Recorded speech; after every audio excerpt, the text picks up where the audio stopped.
Maayong buntag, maayong adlaw, no? Good day sa lahat ng mga viewers natin. Maikling video lang po.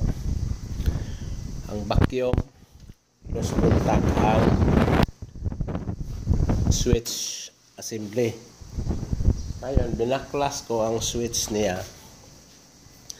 Hinasa ko lang punti ito, tinanggal ko ang lamang loob. Kunting hasa lang liha, 120 or more. Tapos may nakita kong iba, hindi lang pala lost contact o lost connection ng switches. Kung hindi, kailangan na rin ang carbon brush palitan, kasi yun po ang carbon brush sa loob. Dalawa yan, lagi naman talagang magpilaan yan, may apat na minsan. Yan po, carbon brush, pinapili ko yung kasama na nangitim na siya, buhat ng maiksi na talaga yung isa. Ayan o. Tapos okay naman ang mga field coil natin, ang stator ay ito, hasa-hasa na ng konti.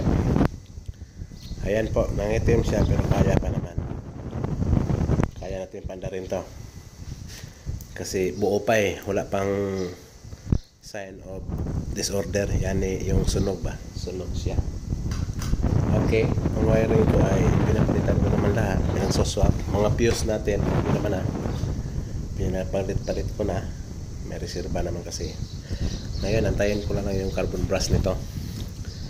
Tapos isikan video ko na lang, no, sa ating maiksing kwento at maiksing video. Salamat po sa iyong panonood. Patiri ra ko ng subscribe diha o kuan, like and share ba. Salamat kaayo bitaw. God bless. Love you all.